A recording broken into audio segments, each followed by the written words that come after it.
मैं हूं आपके साथ हेमंत कुमार और चलिए खबरों की शुरुआत करेंगे इस वक्त की सबसे बड़ी खबर के साथ। उदयपुर से बड़ी खबर, जहां चाकूबाजी की घटना पर गहरा आक्रोश लगातार देखने को मिला है। 24 घंटे के लिए इंटरनेट सेवाओं पर पाबंदी लगाने के आदेश संभागीय आयुक्त की तरफ से दिए गए हैं। वहीं तनाव के बाद उदयपुर में धारा 144 लागू है। सड़कों पर 5 से ज्यादा लोग इस दौरान खड़े नहीं हो सकेंगे। प्रदर्शनकारियों ने आज कई जगह पर आगजनी और तोड़फोड़ की घटना को अंजाम दिया। वहीं घायल छात्र का एमबी अस्पताल में इलाज जारी है। गृह राज्य मंत्री जवाहर सिंह बेडम ने लोगों से शांति बनाए रखने की अपील की है, तो वहीं पुलिस प्रशासन की ओर से ये अपील लोगों से की गई है कि लोग अफवाहों पर ध्यान न दें और किसी भी तरह की अफवाहें फैलाएं नहीं। हालांकि एहतियात के तौर पर प्रशासन की तरफ से पूरे जिले में धारा 144 लागू की गई है। साथ ही 24 घंटे तक के लिए इंटरनेट पर पाबंदी लगा दी गई है।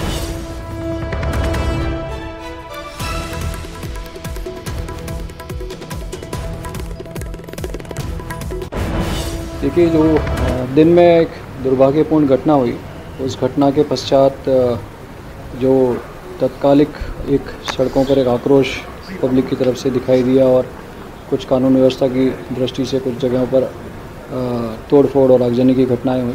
उसके पश्चात तुरंत हमने निर्णय लेकर के 144 पूरे शहर में इम्पोज़ की। 144 इम्पोज़ करने के पश्चात लगातार हमारी जो पुलिस टुकड़ियाँ हैं, जो भी सेंसिटिव इलाके हैं, मिक्स इलाके हैं, उन इलाकों में लगातार फिक्स पिकेट्स और मोबाइल पार्टियों के रूप में लगातार गश्त कर रही है। उदयपुर में आज 2 छात्रों के बीच में विवाद हुआ। एक छात्र ने जब साथी छात्र पर चाकू से हमला किया तो उससे ज्यादा रक्तस्राव हुआ और उस हमारे छात्र की तबीयत खराब हुई। उसको हॉस्पिटलाइज किया गया। हॉस्पिटल में हमारे डॉक्टर, जो अच्छे स्तर के डॉक्टर हैं, सभी ढंग से इलाज कर रहे हैं। हमारी प्राथमिकता है कि बच्चे की जान बचे। उसके बाद उस उदयपुर शहर में कुछ अप्रिय घटनाएं हुई हैं। मेरी सभी से अपील है कि राजस्थान शांति प्रिय प्रदेश है, आप सब लोग शांति बनाए रखें।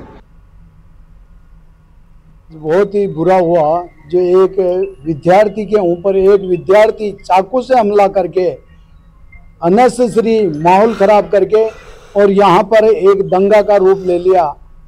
जैसे मेरे को सूचना मिली, मैं हॉस्पिटल पहुँचा और वहाँ पर स्थिति देखकर हमने कंट्रोल करने का प्रयास। बहुत ही बुरा हुआ जो एक विद्यार्थी के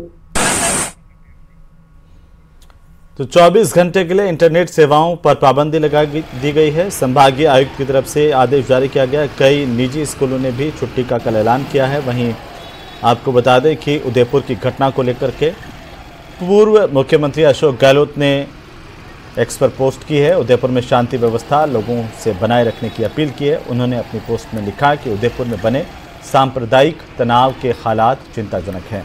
मैं सभी वर्गों के लोगों से यह अपील करता हूं कि शांति बनाए रखें एवं अफवाहों पर ध्यान न दें। पुलिस प्रशासन को समाज के प्रबुद्ध जनों को साथ लेकर एवं उपद्रव फैलाने वाले शरारती तत्वों से सख्ती से निपटकर शांति बहाली करनी चाहिए। तो एक्स हैंडल पर ये पूर्व मुख्यमंत्री अशोक गहलोत ने लिखा है, लोगों से शांति बनाए रखने की अपील की है। वहीं सरकार की तरफ से गृह राज्य मंत्री जवाहर सिंह बेडम ने भी लोगों से शांति बनाए रखने की अपील की है। पुलिस प्रशासन की तरफ से धारा 144 लागू की गई है।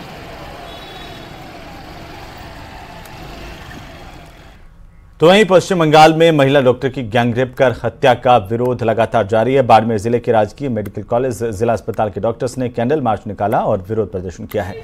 इन डॉक्टर्स ने निष्पक्ष जांच कर अपराधियों को सजा देने की मांग की। साथ ही अस्पताल में सुरक्षा व्यवस्थाओं में सुधार करने की मांग की गई है।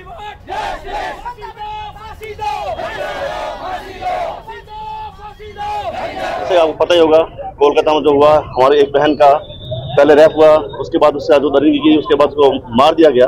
इतनी क्रूरता से कोई जानवर को भी नहीं मारता है, उस तरीके से मार दिया गया। तो उसके विरोध में ये प्रदर्शन है। हमारे एमसी सेंटर स्टार्ट हुआ था और अभी यहाँ तक आए, गांधी चौक तक, उसके बाद वापस आएंगे। तो हमारी सुरक्षा कहाँ है?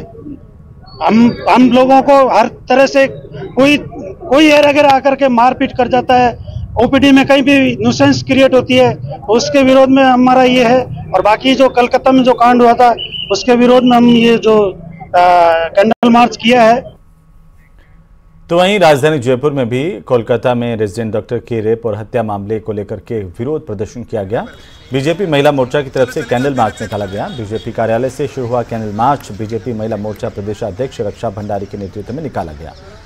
इस दौरान इन महिलाओं ने ममता बनर्जी से इस्तीफे की मांग की।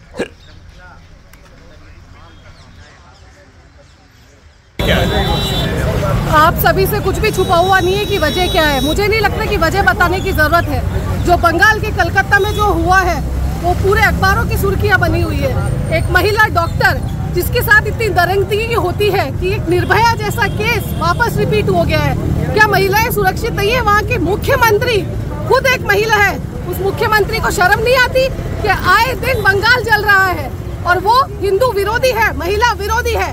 इस चीज का हम विरोध कर रहे हैं और बढ़ चढ़कर हम विरोध करेंगे। वहीं अलवर से खबर, जहां पाराशर धाम के झरने में डूबने से एक युवक की मौत हुई है। हादसे की लाइव तस्वीरें सामने आई है। बताया जा रहा है कि बानसूर के गांव रामपुर के पास में खारी का बास के रहने वाले संदीप जाट अपने 2 साथियों के साथ पाराशर धाम आया था, लेकिन पानी में डूबने से उसकी मौत हुई है। पुलिस ने ग्रामीणों की सहायता से शव को बाहर निकलवाया, अस्पताल भिजवाया। हालांकि पुलिस प्रशासन की तरफ से लोगों से लगातार ये अपील भी की गई कि इस झरने में नहाने ना जाएं, क्योंकि पानी का स्तर और वेग ज़्यादा है। लेकिन इसके बावजूद लोगों की जो लापरवाही है वो जान पर भारी साबित हो रही है। ये जो तस्वीरें देखिए किस तरीके से युवक डूबा, बचाने की कोशिश की गई, लेकिन देखते ही देखते वो डूब गया और उसकी जान चली गई। पाराशर धाम में ये झरने में नहाने के दौरान डूबने से बड़ा हादसा हुआ है और एक युवक की मौत हुई है। उधर दौसा भरतपुर सीमा पर न्याय यात्रा को पुलिस के रोकने को लेकर जमकर हंगामा हुआ। यहां पुलिस और न्याय यात्रा में शामिल लोग आपस में उलझ गए। इस दौरान जमकर धक्का मुक्की हुई है। फिलहाल इन लोगों ने महुआ के अवध मैरिज गार्डन में अपना पड़ाव डाल दिया। मुख्यमंत्री से मिलने को लेकर के ये अड़े हुए हैं। वहीं मुख्यमंत्री कार्यालय की तरफ से इस प्रतिनिधिमंडल को मिलने का वक्त नहीं मिला है। आपको बता दें कि मुख्यमंत्री भजनलाल शर्मा के गृह जिले भरतपुर से करीब 150 लोग कच्चा परकोटा नियमन संघर्ष समिति के बैनर तले भरतपुर से जयपुर तक तिरंगा न्याय पदयात्रा निकाल करके जयपुर पहुंच रहे थे। इस दौरान दौसा में रास्ते में पुलिस ने इन्हें रोक दिया, जिससे आक्रोशित लोगों ने वहीं पर पड़ाव डालकर धरना शुरू कर दिया है।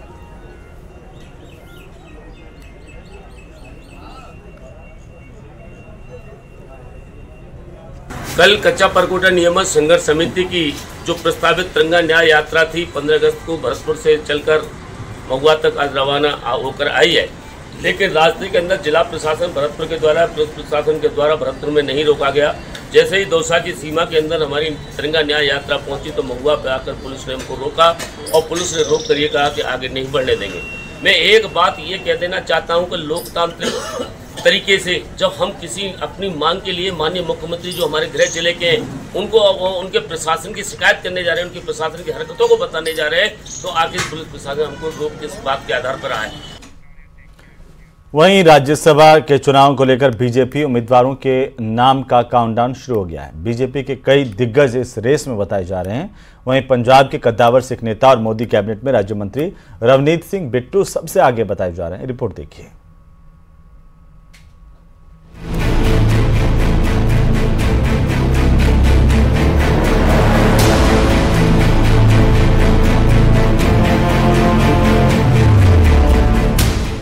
अगस्त को राज्यसभा चुनाव के लिए नामांकन दाखिल करने की आखिरी तारीख है। इससे पहले निगाहें इस बात पर टिकी हैं कि आखिर बीजेपी किसे अपना प्रत्याशी बनाने जा रही है। उम्मीदवारों के चयन को लेकर जल्द ही बीजेपी की दिल्ली में बैठक होने जा रही है। जानकारों का मानना है कि केंद्र सरकार में मंत्री रवनीत सिंह बिट्टू पार्टी आलाकमान की पसंद हो सकते हैं। बिट्टू कांग्रेस की टिकट पर 3 बार सांसद रह चुके हैं। इस बार का लोकसभा चुनाव उन्होंने बीजेपी के टिकट पर लड़ा था, लेकिन 21,000 वोटों के मामूली अंतर से हार गए थे। पंजाब में अमृतपाल सिंह और सरबजीत सिंह खालसा के मुकाबले बीजेपी के ऐसे नेता को आगे बढ़ा रही है जो पूर्व सीएम बेअंत सिंह के पोते हैं और उन्हें सिखों के साथ साथ हिंदुओं का भी समर्थन हासिल है। इसीलिए बिट्टू को राजस्थान से राज्यसभा भेजा जा सकता है।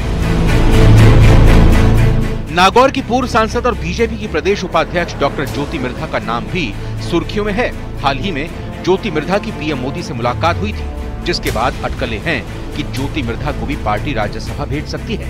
नागौर में हनुमान बेनीवाल के मुकाबले एक मजबूत चेहरे को आगे रखने की रणनीति के तहत बीजेपी ज्योति के नाम पर मोहर लगा सकती है। पार्टी के प्रदेश अध्यक्ष मदन राठौड़ का दावा है कि पार्टी जिसका भी नाम तय करेगी उसकी जीत तय है। निर्णय हमारे नेतृत्व का होता है, वो जो भी निर्णय करेंगे हमारे पास बहुमत है, हम सफल होंगे। पूर्व नेता प्रतिपक्ष राजेंद्र राठौड़ और पूर्व प्रदेश अध्यक्ष अरुण चतुर्वेदी के नाम पर भी कयास लगाए जा रहे हैं। दोनों के पास इस समय कोई जिम्मेदारी नहीं है। वहीं कई जानकार सतीश पूनिया को भी राज्यसभा भेजने की अटकलें लगा रहे हैं। पूनिया इस समय हरियाणा के चुनाव प्रभारी हैं। बीजेपी की राष्ट्रीय मंत्री अलका सिंह गुर्जर का नाम भी राज्यसभा के लिए चौंका सकता है। हालांकि ये सभी नेता ऐसी खबरों को सिरे से खारिज कर रहे हैं। वहीं बीजेपी के नेताओं का दावा है कि पार्टी चुनाव के लिए पूरी तरह तैयार है, जीत पक्की है, इसीलिए नेताओं को एक सीट के लिए हो रहा चुनाव महज औपचारिकता दिखाई पड़ रहा है। ये तो संख्या बल पर निर्भर है। वर्तमान संख्या बल से ये स्पष्ट है कि भारतीय जनता पार्टी का जो प्रत्याशी होगा वो विजयी होगा। प्रत्याशी कौन होगा ये हमारे केंद्रीय नेतृत्व और प्रदेश नेतृत्व तय करेगा। जिसको भी प्रदेश और केंद्रीय नेतृत्व तय करेगा उनको हमको बहुमत से जिताएंगे। सेंट्रल पार्लियामेंट्री पार्टी की जब मीटिंग होगी तो नाम आ जाएगा और वो चुना जाएगा। अब ये पार्टी का सोच तो पार्टी के पार्लियामेंट्री बोर्ड के पास है। मैं तो ये कह सकता हूँ कि उपचुनाव है और उसमें जो बहुमत का वोट होता है, इसलिए जो भारतीय जनता पार्टी का उम्मीदवार होगा वो जीत जाएगा। कांग्रेस नेता केसी वेणुगोपाल के लोकसभा का चुनाव जीतने के बाद प्रदेश में राज्यसभा की सीट पर चुनाव हो रहा है। वेणुगोपाल का कार्यकाल 21 जून 2026 तक का था। राजस्थान में 10 राज्यसभा सीटों में से फिलहाल 9 भरी हुई हैं। इनमें 5 सांसद कांग्रेस और 4 बीजेपी के हैं। अब उपचुनाव के बाद दोनों पार्टियों के सांसदों की संख्या बराबर हो जाएगी। उम्मीदवारों के चयन के लिए बीजेपी की दिल्ली में होने वाली बैठक पर अब सबकी नजरें गड़ी हुई हैं। राज्यसभा के उपचुनाव में बीजेपी की जीत पक्की है, बस नामांकन की औपचारिकता पूरी होनी बाकी है। कांग्रेस की इस चुनाव में कहीं दिलचस्पी दिखाई नहीं पड़ रही है। नामांकन की तारीख नजदीक आने के साथ ही माना यही जा रहा है कि बीजेपी अगले 1-2 दिन में उम्मीदवार के नाम का ऐलान कर सकती है, पर वो चेहरा कौन होगा इस पर सबकी निगाहें टिकी हैं। कैमरा पर्सन दिलीप चेची के साथ बाबूलाल धायल, न्यूज़ 18 जयपुर। तो वहीं प्रदेश की पूर्व मुख्यमंत्री वसुंधरा राजे का अलग अंदाज देखने को मिला। ज्ञान गंगा महोत्सव के दौरान वसुंधरा राजे ने कुछ ऐसा कहा कि उनके बयान को लेकर के चर्चाएं तेज हो गई हैं। उन्होंने कहा कि अब जियो और जीने दो के नारे की जगह जियो और जीने मत दो का नारा चरितार्थ हो रहा है। उन्होंने शायराना अंदाज में कई बातें कही हैं। वसुंधरा राजे जैन संत आचार्य पुलक सागर महाराज के दर्शनों के लिए पहुंची थी। क्या कुछ कहा, सुनिए। सिद्धांत है इस धर्म का कि जियो तो फिर जीने भी दो, लेकिन आजकल इस सिद्धांत को लोगों ने उलटने की कोशिश की है। लोग बताते हैं कि कलयुग का जमाना है महाराज, और कलयुग के जमाने के अंदर ये सब चीजें आपको इसमें से गुजरना होगा। परंतु जब संत मुनि और आचार्य की ताकत हमको मिल जाती है, वो हमको साहस अपने वचनों से हमको देते हैं, तो इसके अंदर से भी निकलने की ताकत हम लोगों को मिल जाती है। जियो जीने मत दो आजकल का एक रवैया हो चुका है महाराज। खुद तो जियो और दूसरे का क्या होता है उससे अपने को कोई परवाह नहीं है। ज्यादातर तो दूसरे को जीने ही मत दो। ऐसा करने वाले लोगों का जो दिल दुखाते हैं महाराज, लोगों को जो पीड़ा देते हैं, जिनको मानसिक संताप पहुंचाने का काम करते हैं, भले ही थोड़ी देर के लिए खुश हो जाए, परंतु उनके जिंदगी के अंदर भी अंत में उनको उसी रास्ते से गुजरना पड़ता है जिस रास्ते से उन्होंने दूसरों को ले जाने की कोशिश की। क्योंकि ये माना जाता है कि जो आप बोओगे उसी फल को भोगोगे। कि काश ऐसी बारिश आए, काश ऐसी बारिश आए जिसमें अहम डूब जाए, काश ऐसी बारिश आए जिसमें अहम डूब जाए, मतभेद के किले ढह जाए, घमंड चूर चूर हो जाए, विधायक बारिश आए जिसमें पिघल जाए, नफरत हमेशा हमेशा के लिए दफन हो जाए, और सब के सब मैं से हम हो जाएं। इससे और बड़ी बात क्या हो सकती है? और सबके सब मैं से कि पार्क में सफारी अनुबंधित जिप्सी या फिर कैंटर से नहीं बल्कि स्कॉर्पियो और थार जैसी गाड़ियों से करवाई जा रही थी। रिपोर्ट देखिए।